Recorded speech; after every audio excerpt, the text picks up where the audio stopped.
ID card கொடுங்க. Bank authentication letter எங்க? நீங்க வக்கீல் வந்துருக்காங்களா? கொடுங்க ஆத்தென்டிகேஷன் லெட்டர். பேங்கோட நிறுவனத்தினுடைய கார்டு கொடுங்க. அதெல்லாம் காட்டக்கூடாது.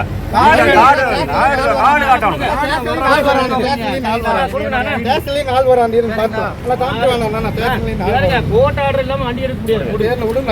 எந்த கோர்ட் ஆர்டர் வச்சு நீங்க வந்து வண்டியை ஃபிட்டிங் எடுத்தீங்க அதையும் சொல்லுங்க. ஃபிட்டிங் கிடைக்கல சார். வண்டி உங்களோட நான் தான் 15 மாசம் டியூ கட்டிட்டு எங்கிட்ட தான் வாங்குறாங்க. இது இந்த லிமிட் எல்லாமே வந்து அன்னூர் ஸ்டேஷனில் வந்து வண்டி இதே மாதிரி 10 பேர் வந்து கொடுத்தாங்க. அன்னூர் ஸ்டேஷன் வந்து கோர்ட் ஆர்டர் எதனுடைய அடிப்படையில் வண்டி சார் 11 மாதம் எங்களுக்கு டியூ கட்டுறீங்க. சரிங்களா? டியூ கட்டல வண்டி தேடி வரும். ஆனால் கரெக்ட் நியாயம் இருக்கு இல்லைங்க.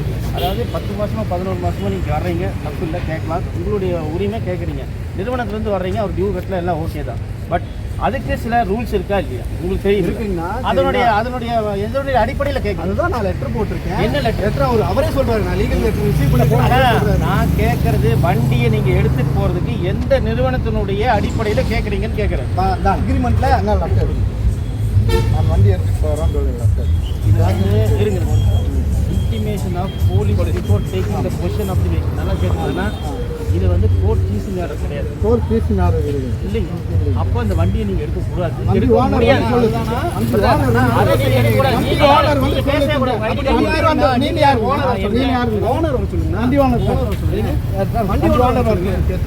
ஓனர் வரவே நீங்க கேட்கவே கூடாது.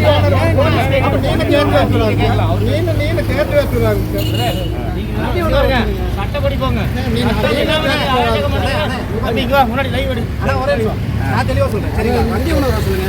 வண்டி நீ உங்களுக்கு கொடுத்துருக்காரு அப்படின்னு உங்களுக்கு ஏதாவது ப்ரூஃப் கொடுத்துருக்கீங்க. இல்லை ஒரு டியூ கூட சொல்லுங்க. நான் வண்டி இருங்க. அது டீ போர்டு யாரு வேணாலும் ஓட்டலாம். யாரு வேணாலும் கேளுங்க சார். இருங்க. யாரு வேணாலும் இருங்க சார். யாரு வேணாலும் ஓட்டலாம். இவர் டிரைவர். சரிங்களா? வண்டி ஓனர் வேணும்னா நீங்க என்ன பண்ணணும்? காவல்துறையில கம்ப்ளைண்ட் கொடுத்து இந்த மாதிரி ஸ்டேஷன் போல வாங்கனா வர மாட்டீங்கறல. ஸ்டேஷன்ல இருந்து கூப்பிட சொல்லுங்க. நீங்க வந்து பாருங்க. ஸ்டேஷன்ல இருந்து கூப்பிட்டு அவருக்கு சொல்லிருக்காங்க வண்டியை வழிமறிக்கிறதுக்கு சட்டத்துல இடமே கிடையாது. கஸ்டமரை வந்து இங்க நிப்பாட்டி பேசிறதா பிரச்சனை இல்ல. நீங்க வந்து ஒரு வழக்கறிஞர் ஸ்டேஷன் போனா வர மாட்டீங்கறல. ஸ்டேஷன் போனா வர மாட்டீங்கறல. வழிமுறை காமிக்கிறீங்க. ஒரு வழக்கறிஞர் என்ன பண்ணணும்? அண்ணா ஸ்டேஷன்ல இருந்து தெரியும்ல, ரூல்ஸ் தெரியும்ல. ஒரே நிமிஷம். உங்களுக்கு தெரியுங்களா? ஸ்டேஷன்ல இருந்து கூப்பிடுறாங்களா? ஸ்டேஷன் போக வேண்டியதானே. ஏன் நிக்கிறீங்க? வாங்க போலாம். அவ்வளவுதான். அதெல்லாம் பிரச்சனை இல்ல. வாங்க போலாம். அங்க போய் வாங்க. என்ன நடக்குதுடா? ஒண்ணாரு கஸ்டமர் வந்து சரி கஸ்டமர் வந்து வண்டி வந்து கால் பண்றாங்க. கஸ்டமர் சாப்பிடுறாங்க. அங்க விட்டு கஸ்டமர் தான் போலீஸ் வராங்க. வந்து பேர்ல ஸ்டேஷன் போறாங்க. அங்க இருந்து நீங்க போலீஸ் போறீங்க. வண்டி மறுபடியும் இங்க வந்து அங்க நீங்க வரதுக்குள்ள 4 இடத்துல நிறுத்துறாரு வண்டியை. அவர் லைனா யாரா இருக்காங்க? அண்ணா ஒரு விஷயம் ஃபர்ஸ்ட் புரிஞ்சுட்டு பேசுங்க. அவர் யாரா இருக்காங்க? அங்க இருந்து 4 பேர் இப்படி பேர் வண்டிக்குள்ள வந்து போறாங்க. அண்ணா கேட்டாரு பதில் சொல்றோம். ஐடி கார்டு போட்டு வாங்க. ஐடி கார்டு எடுத்து வருவாங்க.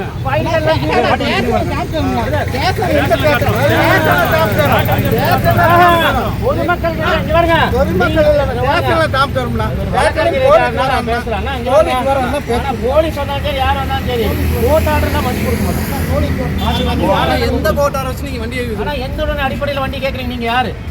உங்களுக்கு தெரியும். 11 மாசம் நியூ கட்டல. ஒரே சார் நீங்க சொல்றீங்க நீங்க சொல்றீங்க இல்லைங்களா? அக்ரிமெண்ட் போடும்போதே நான் கரெக்டா கட்டுவேன், கரெக்டா கட்டலாம், நீங்க வண்டி சூஸ் பண்ணுங்க அப்படின்னு சொல்லி இர்ரிவோக்கபிள் பவர் ஆஃப் அட்டர்னி போடுறாரு. அது கான்ட்ராக்ட் ஆக்ட் படி வேலிடுங்க. சரிங்களா? நாங்க வண்டி இருங்க ஒரே நிமிஷம் நான் தெளிவா சொல்லிடுறேன். சரிங்களா? நீங்க பேசுனீங்க நான் எதுவுமே கொடுக்க பேசுறேன். நான் சொல்றேன் கொஞ்சம் கேளுங்க. சரிங்களா? அக்ரிமெண்ட் போடும்போது தெளிவாக மென்ஷன் பண்ணுறோம். வண்டி சூஸ் பண்ணுவோம்னு சொல்லியிருக்கோம். சரிங்களா?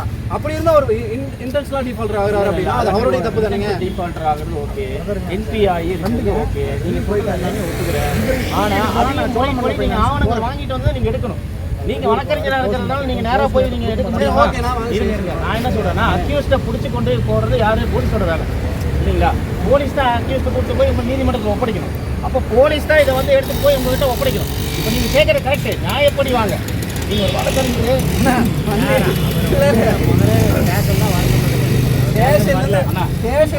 ஒரு வர மாட்டேங்கிறாரு. நீங்க ஸ்டேஷன் தானே போனீங்க. செல்வபுரம் போங்க.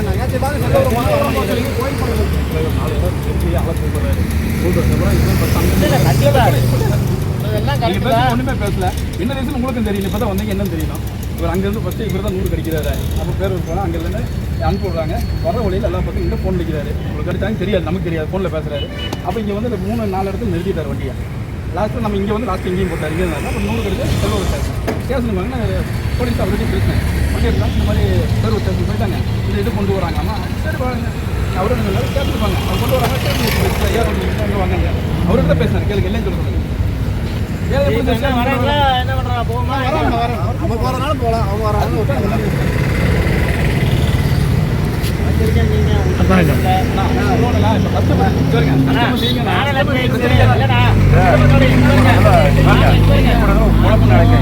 அதனால எத்தனை நீ பணம் கட்டி சட்டப்படி வாங்க. நாங்க ஏத்துக்கிறோம். இதெல்லாம் ஒரு குழப்பங்களா? நீங்க 12 மாசம் டியூ கட்டல கேட்கலையே சட்டப்படி வாங்க. நீங்க சட்டப்படி வாங்க. நீங்க சட்டப்படி வாங்க. இந்த ரவுடிக்கு பண்ற வேலை ரவுடிக்கு தான் பண்ணுவாங்க. பணம் கொடுத்து வைக்கணும். இல்லைங்க, பணம் கொடுத்த ரவுடி சட்டப்படி வாங்க. இதெல்லாம் ரவுடி தான்.